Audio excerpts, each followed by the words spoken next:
मूर्तिजापूर तालुक्यात सध्या गव्हाच्या काढणीला वेग आला आहे. मात्र गहू काढणीसाठी मजूर मिळत नसल्याने शेतकरी आधुनिक तंत्रज्ञानाचा आधार घेत हार्वेस्टर मशीनला मोठी पसंती देताना दिसत आहेत. कुरुम, हातगाव, जामठी, सिरसो, हिरपूर आणि राजुरा घाटे या परिसरातील शेतांमध्ये सध्या गव्हाची काढणी जोरात सुरू आहे. पूर्वी गहू काढण्यासाठी शेतकऱ्यांना मजुरावर अवलंबून राहावे लागत होते, पण सध्या मजूर सहज उपलब्ध होत नसल्याने आणि उन्हाचा तडाखा वाढल्याने शेतकऱ्यांना अडचणीचा सामना करावा लागत आहे. गहू काढण्यासाठी 500 रुपये रोजदारी देऊनही कामगार मिळत नसल्याची स्थिती निर्माण झाली आहे. त्यामुळे शेतकरी आता हार्वेस्टर मशीनच्या माध्यमातून गव्हाची काढणी करत आहेत. हार्वेस्टरच्या सहाय्याने काही तासातच मोठ्या क्षेत्रातील गहू काढणी तसेच मळणीचे काम पूर्ण होत असल्याने शेतकऱ्यांना वेळ आणि खर्च दोन्हीही बचत होत आहेत. सध्या परिसरातील शेतामध्ये दिवसभर हार्वेस्टर मशीन काम करताना दिसत असून गव्हाच्या काढणीची कामे वेगाने सुरू आहेत. त्यामुळे येत्या काही दिवसात तालुक्यात गव्हाची काढणी पूर्ण होण्याची शक्यता व्यक्त केली जात आहे.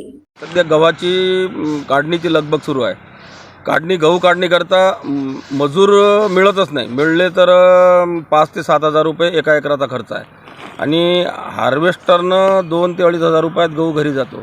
त्यामुळे शेतकरी वर्ग हा हार्वेस्टरने गहू काढण्याकरता प्राधान्य देत आहे आणि यांत्रिकीकरणाची आज गरज होऊन बसलेली आहे. त्यामुळे यांत्रिकीकरण फार आवश्यक आहे शेतीकरिता. धन्यवाद. बाळासाहेब गणोरकर, ज्वालादीप न्यूज, मूर्तिजापूर.